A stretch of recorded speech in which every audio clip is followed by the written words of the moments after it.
بسم اللہ الرحمن الرحیم، شروع اللہ کے نام جو بڑا مہربان اور رحم کرنے والا ہے۔ السلام علیکم، میں اسلم اللہ آپ سے مخاطب ہوں، اور آج ہم ایک نیا سلسلہ شروع کر رہے ہیں۔ مختلف مذاہب سے متعلق ہم آپ کو مختلف ویڈیو میں ان کی تفصیل بتاتے رہیں گے۔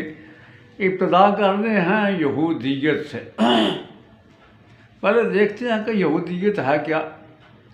یہودی حضرت ابراہیم کو اپنا جد اعلیٰ تصور کرتے ہیں، لیکن ان کے دور میں یہودیت نہیں تھی، نہ کوئی یہودی تھا، اس لیے کہ قرآن مقدس میں اللہ نے فرمایا کہ حضرت ابراہیم نہ یہودی تھے نہ نصرانی۔ جب ہم آگے بڑھتے ہیں تو حضرت موسیٰ علیہ السلام کے دور تک کوئی یہودی نہیں تھا، نہ یہودیت تھی۔ اب دیکھتے ہیں کہ یہ کہاں سے آئے، کون تھے۔ پہلے ان کی تاریخ دیکھتے ہیں۔ جس طرح عربوں کے مختلف گروہ حجاز کی سرزمینوں سے ہجرت کر کے شام کی یا عراق میں آباد ہوتے رہے، مثلا اکادی ہوئے، اشوری ہوئے، ارامی ہوئے، اموری ہوئے، کنانی ہوئے، اسی طرح یہ یہودی بھی دریائے فرات کے آس پاس آباد ہو گئے تھے۔ 20ویں صدی قبل مسیح میں یہ لوگ شام اور فلسطین میں داخل ہوئے۔ فلسطین میں ان کے دو گروہ ہو گئے، ایک گروہ حضرت ابراہیم کا تھا، دوسرا حضرت لوط کا تھا۔ حضرت ابراہیم دریائے یردن کے شمال کے مغرب کی طرف تھے، حضرت لوط مشرق کی طرف تھے۔ اب حضرت ابراہیم کے بیٹوں میں سے حضرت اسماعیل کے 12 بیٹے تھے جو حجاز کی سرزمینوں میں آباد ہوئے اور مختلف قبائل میں بٹے۔ آپ کا دوسرا بیٹا حضرت اسحاق تھے۔ حضرت اسحاق کے 2 بیٹے تھے، عیسو اور یعقوب، دونوں بھائی جڑواں تھے۔ عیسو فلسطین سے ہجرت کر کے حجاز کی سرزمین میں آگے آباد ہوئے۔ یہاں انہوں نے حضرت اسماعیل کی بیٹی بسمہ سے شادی کی، اور جن علاقوں میں یہ آباد ہوئے وہ عیسو کی نسبت سے، وہ کہ سارا علاقہ ان کی نسبت سے کہلایا، عیسو کے نام سے۔ اب دوسرے بھائی تھے یعقوب، ان کا تخلص تھا اسرائیل۔ اسر کہتے ہیں بندے کو یا عبد کو، اور ال کہتے ہیں الہ کو یعنی اللہ کو، تو اس کے اسرائیل کے معنی ہوئے اللہ کا بندہ یا عبد اللہ۔ اب جو حضرت یعقوب کی اولاد تھی وہ آپ کے اسرائیل کے نام کی وجہ سے بنی اسرائیل کہلائی۔ اس وقت تک کوئی یہودی نہیں تھا۔ حضرت یعقوب کے 12 بیٹے تھے۔ سب سے بڑے بیٹے کا نام یہودا اور سب سے چھوٹے کا نام تھا بنیامین۔ ان میں زیادہ جو اہم ہوئے وہ 3 ہیں۔ ایک حضرت یوسف، جن کو بھائیوں نے کنویں میں ڈالا اور غلام کی حیثیت سے آپ مصر میں پہنچے، وہاں اللہ پاک نے آپ کو نوازا اور آپ مصر کے بادشاہ ہوئے۔ اور کمال کی بات یہ ہے کہ جس وقت آپ مصر میں داخل ہوئے اس وقت فرعونوں کی حکومت نہیں تھی، اس وقت مصر میں عربوں کا جو ہے ایک گروہ حکومت کرتا تھا، جس کو تاریخ میں اخسوس بھی کہا گیا، جو ہے چروائے بادشاہ بھی کہا گیا، اور ان کو امالیکی بھی کہا گیا۔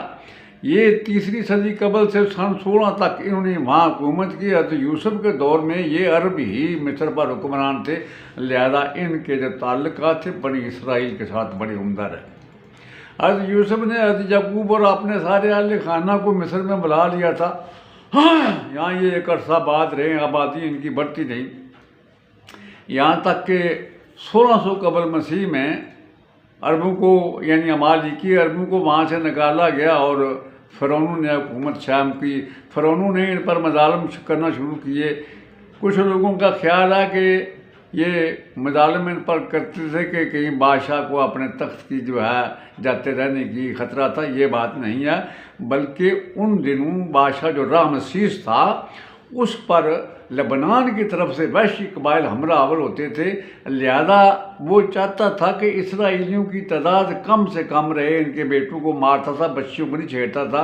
اس کا مقصد یہ تھا کہ اگر وہ وحش جو 9 سال اس سے لڑتے رہے، اگر ان کے دوران بیچ میں اسرائیلیوں نے بغاوت کر دی تو میری حکومت جاتی رہے گی، اس بنا پر وہ اسرائیلیوں پر ظلم کرتا رہا۔ بہرحال اسی تکلیف کے دور میں بنی اسرائیل میں حضرت موسیٰ علیہ السلام کو مبعوث کیا گیا۔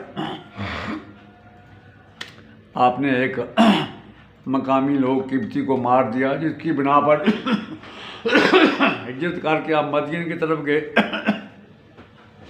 ایک عرصہ آپ مدین میں رہے، مدین کے جہاں آپ چروائے بن کے رہے، ان کی بیٹی سے آپ کی شادی ہوئی، اور اپنے بیوی اور بیٹے کو لے کر جب واپس مصر کا رخ کیا تو 5,500 فٹ کی بلندی پر خداوند قدوس نے آپ کو پکارا اور نبوت سے سرفراز کیا، ساتھ ہی آپ کے بھائی ہارون کو بھی نبوت سے سرفراز کیا۔ حکم یہ تھا کہ بنی اسرائیل کو فرعون سے مظالم سے نکال کر فلسطین لے جائیں۔ چنانچہ مختلف معجزات اور عذاب طاری کر کے فرعون پر آخر حضرت موسیٰ اور حضرت ہارون بنی اسرائیل کو لے کر مصر سے نکلے، فلسطین کا رخ کیا۔ اس وقت ان کی تعداد جو تھی بنی اسرائیل کی وہ 6 لاکھ کے قریب تھی۔ راستے میں ان کی لڑائی امالیکی عربوں سے بھی ہوئی، اس لیے کہ وہ امالیکی مصر سے نکل کر سرائے سینا میں بھی آباد ہو گئے تھے، ان کے کچھ لوگ یثرب میں اور باقی شام کی طرف چلے گئے تھے۔ بہرحال یہ سرائے سینا میں جب داخل ہوئے تو ان کو بڑی نوازشوں سے نوازا گیا۔ سرا میں نے خداوند قدوس کی طرف سے چشموں کا پانی پلایا گیا، من و سلوہ خوراک ان کو دی گئی، اور ان کے گرمی سے بچانے کے لیے ان پر بادلوں کا سایہ کیا گیا، بڑی چہیتی قوم بنائی گئی۔ اس کے بعد اللہ کی طرف سے حکم تھا کہ فلسطین میں جاؤ اور وہاں آباد ہو اور اللہ کی بندگی اور عبادت کرو۔ اب حضرت موسیٰ نے کچھ لوگوں کو بھیجا، جس میں آپ کے 2 خلیفہ بھی تھے، یوشع بن نون اور ان کے ساتھی، اور جائزہ لو کہ کس راستے سے جائیں۔ اب یہ یہودی لڑائی سے جی کتراتے تھے، راستے میں اموری عرب آباد تھے، وہ بڑے جنگجو اور بڑے قداور لوگ تھے۔ چنانچہ واپس آ کر 2 خلیفوں نے تو کہا کوئی بات نہیں ہم جائیں گے، لیکن باقی یہودیوں نے کہا جی ہم نہیں وہاں جانے کے۔ حضرت موسیٰ سے کہا آپ جائیں، آپ اور آپ کا خدا پہلے لڑیں، ان کو وہاں سے نکالیں پھر ہم جائیں گے۔ اس طرح بنی اسرائیل کو 40 سال تک اللہ نے ایک عذاب میں مبتلا رکھا، ساتھ ہی حضرت موسیٰ علیہ السلام بھی 40 سال تک وادی طیہ میں دھکے کھاتے رہے۔ اس طرح وہ پہلی نسل جب ختم ہو گئی تو نئی نسل کو لے کر حضرت موسیٰ علیہ السلام فلسطین کی طرف گئے۔ مواب کے میدانوں سے نکل کر آپ دریا یردن کے قرار شتیم کے مقام پر آئے تو آپ فوت ہو گئے۔ مواب کے میدانوں میں آپ کو دفن کر دیا گیا۔ آپ کے خلیفہ یوشع بن نون بنی اسرائیل کو لے کر فلسطین میں داخل ہوئے۔ اب یہاں تک کوئی یہودی نہیں تھا، نہ کوئی یہودیت تھی۔ اب 2 ناموں کی وجہ سے یہودیت کی ابتدا ہوئی۔ فلسطین میں جب یہ آباد ہوئے تو وہاں مختلف قبیلے جو تھے ان میں فلسطین بٹا اور اپنی اپنی ایک قبائلی قسم کی حکومت قائم ہو گئی۔ سب سے بڑے بیٹے کا نام یہودا تھا اور سب سے چھوٹے کا نام بنیامین۔ ان دونوں بھائیوں کو فلسطین میں رہنے کے لیے جو جگہ ملی اس کو یہودیہ کہتے تھے۔ چنانچہ اس یہودیہ علاقے اور یہودا بڑے بیٹے کی نسبت سے وہ لوگ پہلے یعنی صرف بڑے بھائی اور سب سے چھوٹے بھائی کی اولاد یہودی کہلائے، باقی بنی اسرائیل کہلاتے تھے۔ یہودا کی نسبت سے اور یہودیہ علاقے کی نسبت سے دونوں بھائی کی اولاد یہودی کہلائی۔ اس کے بعد ایسی وہ بات چلی کہ سارے بنی اسرائیل ہی کو یہودی کہنا شروع کر دیا۔ یہ یعنی موسیٰ علیہ السلام کے بعد یہ یہودیت جو ہے یہ شروع ہوئی۔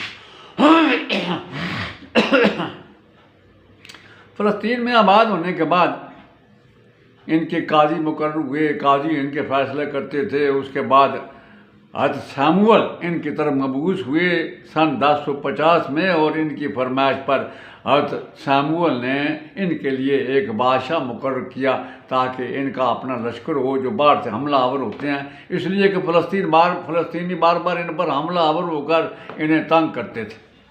چنانچہ ایک شخص جو ہے ساؤل کو بادشاہ بنایا گیا، جو تاریخ کے اوراق میں طالوت کے نام سے مشہور ہوا۔ اسی طالوت کے دور میں فلسطینیوں کا جو بادشاہ تھا وہ جالوت تھا، بڑا قداور، بڑا طاقتور تھا۔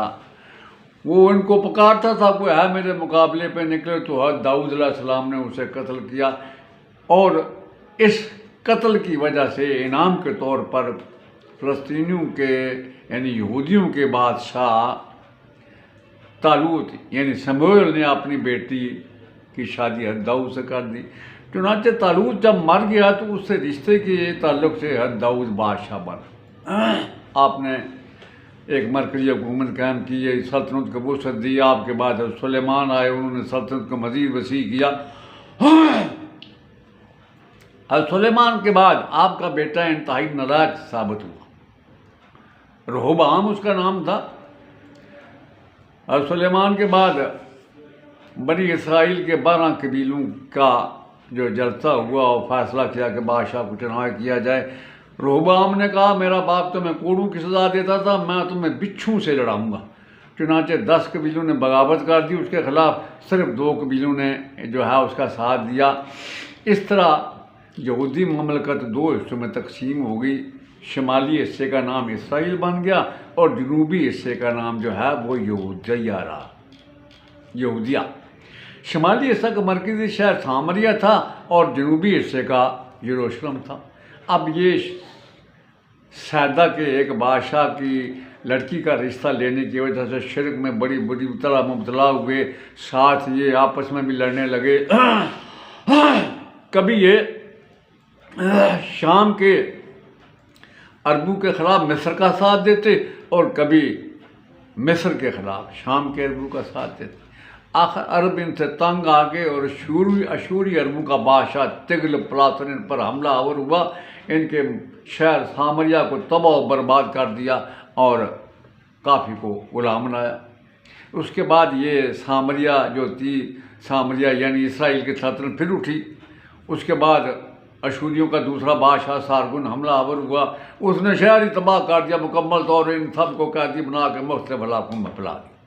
اب باقی رہ کی دوسری یہودیوں کی سلطنت یہودیہ، تو اس نے بھی اس طرح سازشیں کرنا شروع کی عربوں کے خلاف۔ تو بابل کا بادشاہ بخت نصر 586 قبل مسیح میں حملہ آور ہوا، ہزاروں کو اس نے قیدی کیا۔ جو اصل نسخے تھے ان کے پاس تورات کے سارے ختم ہو گئے اور وہ ہزاروں کو بنا کے قیدی ساتھ لے گیا۔ آخر ان کی خوش قسمتی کہ سن 536 میں ایران کا بادشاہ خورس جو ہے وہ اٹھا، اس نے بابل فتح کیا اور ان سارے اسرائیلی قیدیوں کو یروشلم جا کر یروشلم آباد کرنے کی اجازت دی۔ اور اسی دوران ان کی طرف حضرت جو ہے وہ مبعوث ہوئے، جنہوں نے مختلف کہانوں کے ساتھ مل کے جو ہے تورات دوبارہ لکھی۔ تورات ختم ہو چکی تھی، تخمینے سے لکھی گئی۔ اس کے بعد مختلف پیغمبر آئے، یہ ان کی جو ہے بد جو ہے ایدی ان کے ساتھ کرتے رہے۔ آخر ایرانیوں کے بعد یونانی حملہ آور ہوئے، سکندر آیا، اس نے فلسطین فتح کیا، ہندوستان تک آیا، دریائے بیاس تک آ کے اس نے اپنی فتح کا نشان بنایا۔ اس طرح یہ یہودی یونانیوں کے تحت آ گئے۔ انہوں نے آخر یونانیوں کے خلاف بھی جو ہے وہ چال بازیاں اور سازشیں شروع کی۔ چاچے شام کا یونانی حاکم انتیاکوس ان کے خلاف حرکت میں تحت نحس کر کے رکھ دیا، 40,000 یہودیوں کو قتل کر دیا۔ اس کے بعد ان کے اندر ایک تحریک اٹھی مکابی تحریک، یہ وحدانیت کی بڑی اچھی تحریک تھی، دیندار لوگ تھے۔ اس مکابی تحریک نے زور پکڑا اور یونانیوں سے ان کی جان چھوٹی۔ آخر مکابی تحریک کے اندر بھی بہت سے جو ہے وہ بدعتیں اور بہت سے نئی رسمیں آ گئیں۔ اس کے بعد رومن ان پر چڑھ دوڑے، رومنوں کے ساتھ ان کی جنگیں ہوئیں۔ آخر رومنوں کا سالار تیتس ان کے خلاف حرکت میں آیا، اس نے ان کا ایسی مار ماری کہ ان سارے یہودیوں کو فلسطین سے نکال باہر کیا، اور یہ رومنوں کے تحت علاقہ۔ اب یہ عرصہ تک دھکے کھاتے رہے مختلف ملکوں میں۔ اس کے بعد برطانیہ کی 350 سال تک حکومت رہی فلسطین میں، لیکن اس نے یہودیوں کو نہیں گھسنے دیا۔ آخر جب جرمنی میں ان کا قتل عام ہوا تو امریکہ کے کہنے پر، اس کی انگیخت پر، سن 1917 میں ایک بلفور نام کا جو ہے معاہدہ ہوا، جس کے تحت یہ فیصلہ ہوا کہ یہودیوں کو فلسطین میں آباد کیا جائے۔ چنانچہ برطانیہ نے ان کو آباد کرنا شروع کیا۔ عربوں کے ساتھ ان کی لڑائیوں ہی، لیکن عرب مجبور تھے، اس لیے کہ یہودیوں کو آباد کرنے میں برطانیہ حکومت نے اپنے 20,000 فوجی مقرر کیے ہوئے تھے، جو اپنی حفاظت میں یہودیوں کو آباد کرتے تھے۔ ان کے آنے کا اندازہ کچھ اس طرح ہے کہ سن 1933 سے سن 1936 کے دوران ہر سال 60,000 یہودی جو ہے فلسطین میں آباد کیے جاتے رہے تھے۔ اب یہودی نے اپنی سلطنت جو ہے وہ قائم کر دی اسرائیل کے نام سے، جو اب بھی موجود ہے، اور فلسطینیوں کے ساتھ، عربوں کے ساتھ ان کی جو ہے چپکش جو ہے پہلے کی طرح جاری ہے۔ اب یہ دیکھتے ہیں کہ ان کا مذہب ہے کیا۔ جہاں تک ان کی تعلیمات کا تعلق ہے، وحدانیت کو تسلیم کرتے ہیں، اللہ کو ایک مانتے ہیں، اللہ کی ساری صفات جن کو مسلمان مانتے ہیں ان کو بھی یہ مانتے ہیں۔ اللہ جو ہے اس کو واحد ماننے کے ساتھ ساتھ، اس کی صفات کو ماننے کے ساتھ ساتھ، یہ ملائکہ کو بھی تسلیم کرتے ہیں، آخرت پر بھی ایمان رکھتے ہیں، نیک اور بد اعمال کی جزا و سزا پر بھی ایمان رکھتے ہیں۔ اس کے علاوہ سور کو اور جو ہے شراب کو حرام خیال کرتے ہیں۔ اپنی عبادت کو یہ سومیہ کہتے ہیں۔ سب سے پہلا سومیہ، بڑا سومیہ ان کا فلسطین میں تھا، بیت المقدس۔ اس کے بعد جب انہیں وہاں سے نکالا، جس ملک میں گئے وہاں انہوں نے اپنے سومیہ، جس طرح ہم مسجد آباد کرتے ہیں، یہ اپنے سومیہ کے اندر ہی کانفرنس کرتے تھے، نکاح وغیرہ کا سلسلہ، ساتھ ہی وہاں میٹنگ کرتے تھے کہ آگے کیا کرنا ہے۔ جہاں تک تورات کا تعلق ہے تو ان کی تورات 7 بار تباہ ہوئی اور 7 بار دوبارہ لکھی گئی۔ اس تباہی کی وجہ سے بہت سی نئی چیزیں تورات کے اندر داخل کر دی گئیں۔ تورات کو جب دوبارہ مرتب کیا گیا تو اس میں 17 کتابوں کے حوالے دیے گئے، اور وہ 17 کتابیں گمشدہ، ان کا پتہ ہی نہیں ہے کہ نہیں۔ اس کے علاوہ تورات کے اندر کچھ 22 جو ہے وہ چیپٹر جو ہے وہ داخل کیے گئے، بعد میں انہیں جعلی قرار دے کر جو ہے وہ نکال دیا گیا۔ اس کے علاوہ ان کی بدبختی یہ کہ تورات کے اندر انہوں نے بڑی چینجنگ کی، ہر پیغمبر پر الزام لگایا، عصمت پیغمبروں کی عصمت کو تار تار کیا، کسی پر زنا کا، کسی پر شراب نوشی کا، ہر پیغمبر کو انہوں نے مورد الزام ٹھہرایا۔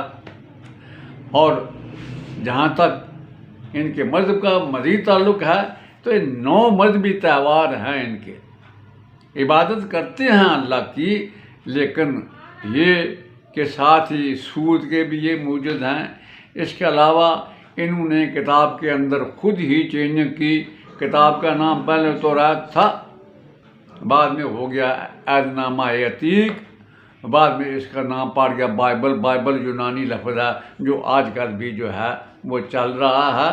چنانچہ یہودیت جو تھی پہلے، موسیٰ علیہ السلام نے جو تعلیمات دی تھی اس پر انہوں نے کوئی عمل نہیں کیا، بلکہ جب یہ فلسطین میں داخل ہوئے تو چونکہ اس میں وادی طیہ میں ان کا ٹکراؤ عربوں کے ساتھ ہوا تھا، امالیکی عربوں سے، تو امالیکی عرب جو ہے وہ یثرب میں بھی بات تھے، یہ یثرب پر حملہ آور ہوئے، اور ان کو حکم تھا کہ سب کو یثرب کے لوگوں کو قتل کر دو۔ سب کو انہوں نے قتل نہیں کیا۔ جب یہ ان کا لشکر واپس جانے لگا تو انہوں نے فلسطین میں داخل ہونے سے ان کو روک دیا کہ تم سب کو نہیں قتل کر کے یہاں ہم تمہیں داخل ہی نہیں ہونے دیں گے۔ تو انہوں نے کہا کوئی بات نہیں، نہ داخل ہونے دو، ہم جس شہر پر حملہ آور ہو کے آئے ہیں وہ کھجوروں والا شہر ہے، یہی وہ کھجوروں والا شہر ہے جس میں ہمیں پیش گوئی ہماری کتابوں کی، وہاں پیغمبر آئیں گے تو ان پر ایمان لانا، لہذا ان کا ایک طرح سے یہ حملہ حضور کی پیش گوئی بھی ہے۔ یہ کھجوروں والا شہر یثرب جو ہے اس میں آ کے یہ آباد ہو گئے، اور حضور کے دور میں یہی یہودی تھے جو یثرب میں فلسطین سے نکل کر آباد ہوئے تھے۔ اس طرح یہ وہ واقعات ہیں جن کے تحت یہ پہلے بنی اسرائیل بنے، اور اس کے بعد موسیٰ علیہ السلام کے بعد جو ہے جب انہیں فلسطین میں آباد کیا گیا تو حضرت یعقوب کے سب سے بڑے بیٹے یہودیہ اور یہودیہ نام کی سرزمین کی نسبت سے یہ یہودی کہلائے۔ یہ ان کی تاریخ ہے۔ اس کے ساتھ ہی میری آپ سے گزارش ہے کہ میرے اس یوٹیوب چینل حیرت کردہ کو سبسکرائب کرنے کے ساتھ اس کی ویڈیو جو ہے اس کو بھی لائک اور شیئر کریں، اور انشاءاللہ اگلی نشست میں جو ہے عیسائیت سے متعلق تفصیل کے ساتھ آپ سے گفتگو کریں گے۔ والسلام، اللہ آپ کا حامی اور ناصر۔